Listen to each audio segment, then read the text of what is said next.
Those are the offices, and these are the cubicles. That's my cubicle there, and this is your cubicle. This is your phone. Never answer your phone. Let the voicemail system answer it. This is your voicemail system manual. There are no personal phone calls allowed. We do, however, allow for emergencies. If you must make an emergency phone call, ask your supervisor first. If you can't find your supervisor, ask Philip Spires, who sits over there.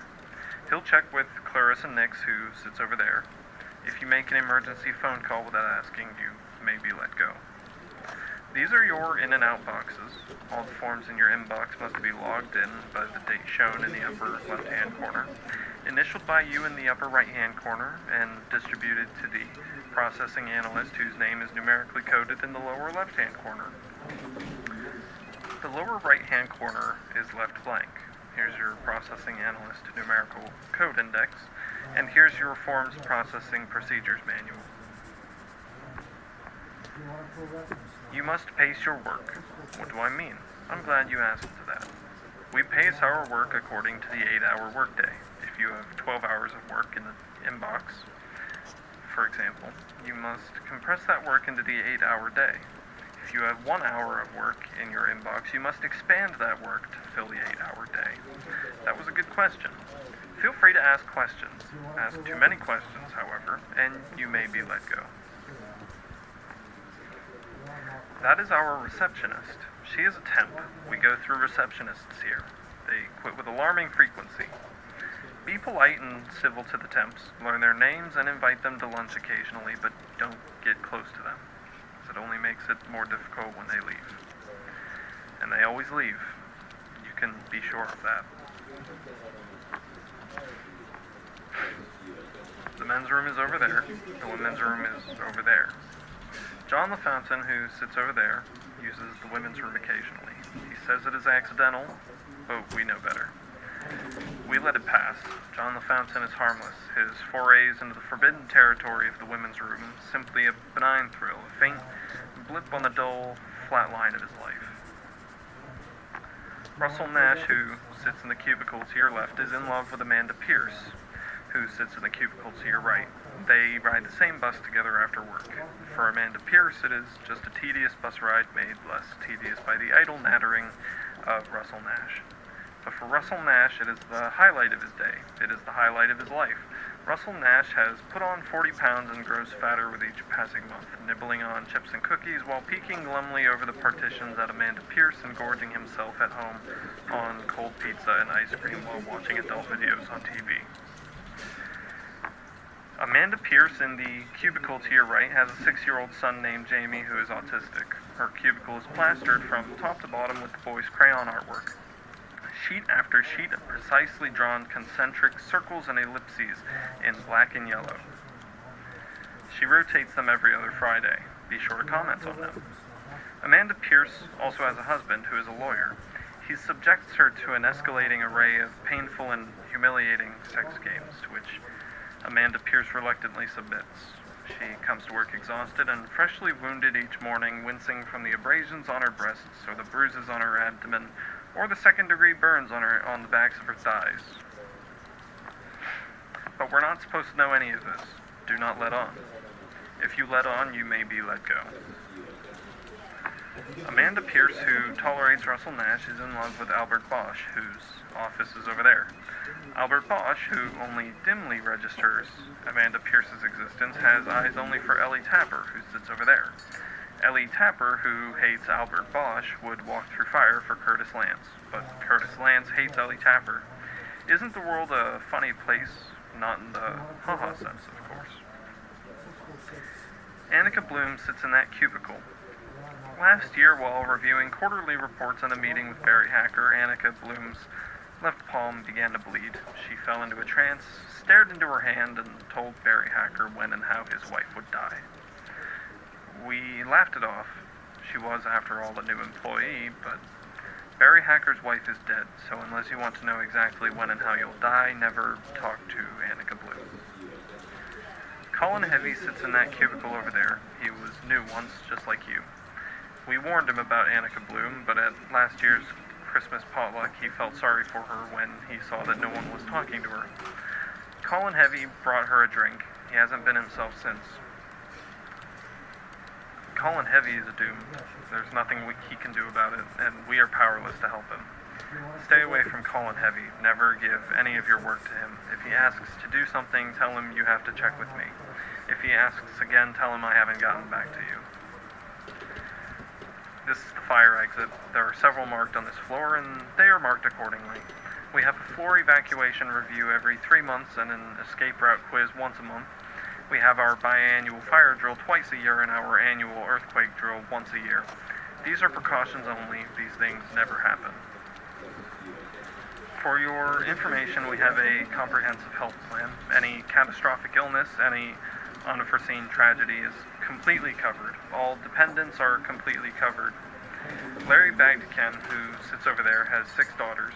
If anything were to happen to any of the girls, or to all of them, if all 6 were to simultaneously fall victim to illness or injury, stricken with a hideous degenerative muscle disease or some rare toxic blood disorder, sprayed with semi-automatic gunfire while on a class field trip, or attacked in their bunk beds by some prowling nocturnal lunatic.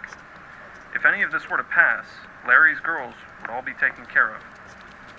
Larry Bagdican would not have to pay 1 dime. He would have nothing to worry about.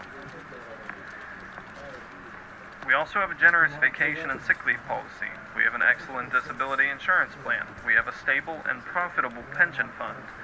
We get group discounts for the symphony and block seating at the ballpark. We get commuter ticket books for the bridge.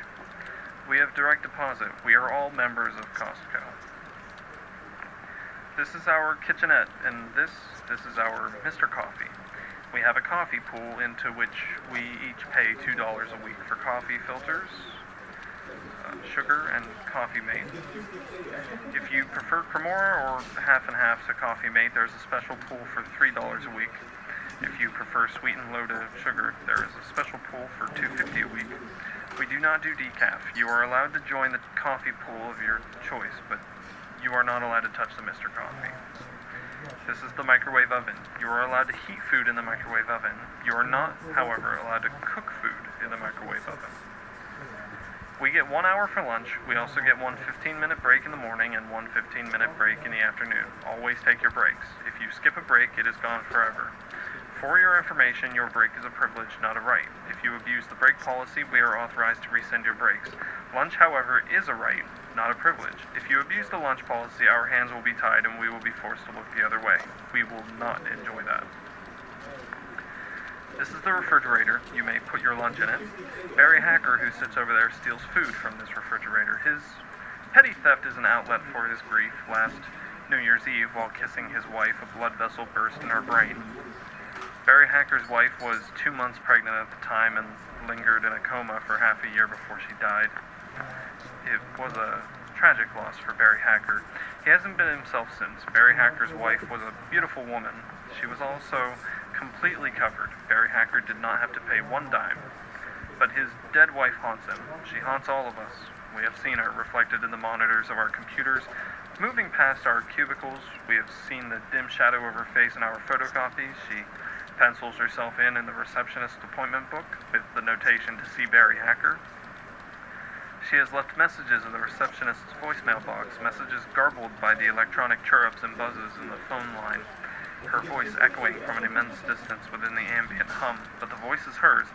Beneath the voice, beneath the tidal whoosh of static and hiss, the gurgling and crying of a baby can be heard. In any case, if you bring a lunch, put a little something extra in the bag for Barry Hacker. We have 4 Barrys in this office. Isn't that a coincidence? This is Matthew Payne's office. He is our unit manager, and his door is always closed. We have never seen him, and you will never see him. But he is there. You can be sure of that. He is all around us. This is the custodian's closet. You have no business in the custodian's closet. And this is our supplies cabinet. If you need supplies, see Curtis Lance. He will log you in on the supplies cabinet authorization log, then give you a supplies authorization slip. Present your pink copy of the supplies authorization slip to Ellie Tapper. She will log you in on the supplies cabinet key log, then give you the key. Because the supplies cabinet is located outside the unit manager's office, you must be very quiet. Gather your supplies quietly.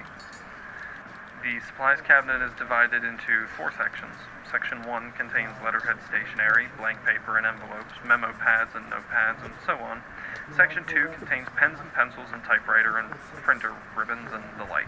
In Section 3, we have erasers, correction fluids, transparent tapes, glue sticks, etc. And in Section 4, we have paper clips and push pins and scissors and razor blades.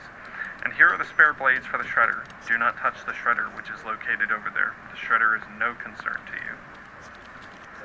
Gwendolyn Stitch sits in that office there. She is crazy about penguins and collects penguin knickknacks, penguin posters and coffee mugs and stationery, penguin stuffed animals, penguin jewelry, penguin sweaters and t-shirts and socks. She has a pair of penguin fuzzy slippers she wears when working late at the office.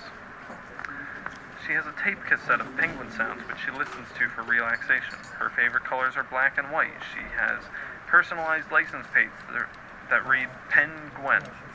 Every morning she passes through all the cubicles to wish each of us a good morning. She brings Danish on Wednesdays for hump day morning break and donuts on Fridays for TGIF afternoon break. She organizes the annual Christmas potluck and is in charge of the birthday list. Gwendolyn Stitch's door is always open to all of us. She will always lend an ear and put in a good word for you. She will always give you a hand or the shirt off her back or a shoulder to cry on. Because her door is always open, she hides and cries in a stall in the women's room. And John the Fountain, who, enthralled when a woman enters, sits quietly in his stall with his knees to his chest. John the Fountain has heard her vomiting in there. We have come upon Gwendolyn Stitch huddled in the stairwell, shivering in the updraft, sipping a Diet Mr. Pibb and hugging her knees. She does not let any of this interfere with her work. If it interfered with her work, she might have to be let go. Kevin Howard sits in that cubicle over there. He is a serial killer, the one they call the carpet cutter, responsible for the mutilations across town. We're not supposed to know about that, so do not let on. Don't worry, his compulsion inflicts itself on strangers only, and the routine established is elaborate and unwavering. The victim must be a white male, a young adult, no older than 30, heavy-set with dark hair and eyes and the like.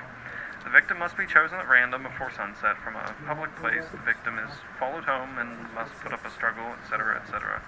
The carnage inflicted is precise, the angle and direction of the incision, the layering of skin and muscle tissue, the rearrangement of visceral organs, and so on. Kevin Howard does not let any of this interfere with his work. He is, in fact, our fastest typist. He types as if he were on fire. He has a secret crush on Gwendolyn Stitch and leaves a red foil-wrapped Hershey's Kiss on her desk every afternoon. But he hates Annika Bloom and keeps well away from her. In his presence, she has uncontrollable fits of shaking and trembling, and her left palm does not stop bleeding. In any case, when Kevin Howard gets caught, just act surprised. Say that he seems like a nice person, a bit of a loner perhaps, but always quiet and polite. This is the photocopier room, and this is our view. It faces southwest. West is down there toward the water. North is back there. Because we are on the 17th floor, we are afforded a magnificent view. Isn't it beautiful? It overlooks the park where the tops of those trees are. You can see a segment of the bay between those two buildings over there. You can see the sunset in the gap between those two buildings over there. You can see this building reflected in the glass panels of that building across the way there. See? That's you waving, and look there. There's Annika Bloom in the kitchenette waving back. Enjoy this view while photocopying. If you have problems with the photocopier, see Russell Nash. If you have any questions, ask your supervisor. If you can't find your supervisor, ask Philip Spires. He sits over there. He'll check with Clarissa Nix. She sits over there. If you can't find them, feel free to ask me. That's my cubicle. I sit in there.